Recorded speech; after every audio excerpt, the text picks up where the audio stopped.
د خوست ولایت په صبریو، ګربزو او تڼیو ولسوالیو کې د څه باندې 800,000 افغانیو په لګښت د 6 نوو څاګانو او د 25 ترمیم چارې پیل شوې. د خوست ولایتي مسؤلین وایي چې د یادو څاګانو په بشپړېدو سره به 682 کورنیو ته د څښاک پاکې اوبه برابرې شي.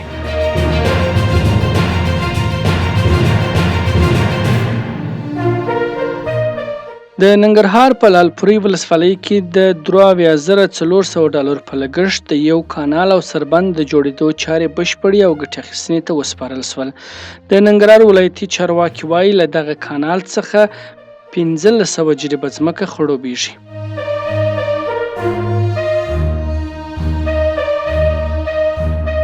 برېښنا شرکت وایي د ازبکستان وارداتي برېښنا په یاد هیواد کې د برېښنا تاسیساتو د ترمیم او اساسي رغونې په موخه د نن ورځې د مازدیګر تر 5 بجو پورې 50% کمیږي، چې له امله به د کابل صنعتي پارکونه، خلم او خنجان سب سټیشنونو سربیره د سمنګان، پروان، کاپیسا، پنجشیر، ننګرهار، لغمان، غزني، میدان وردګ، لوګر، پکتیا او خوست ولایتونو کې د برېښنا پارچاوي ډېرې وي.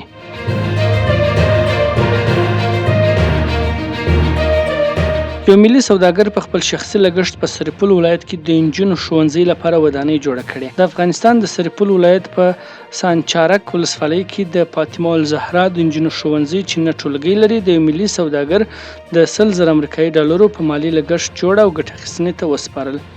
چارواکي وایي د فاطمه الزهرا ثانوي لیسه د 1200 متره مربع مساحت په لرلو سره چې نه درسي خونې لري د یو ملي سوداګر لخوا د 100,000 امریکایي ډالرو په لګښت بشپړ او ګټه اخیستنې ته وسپارل شوه.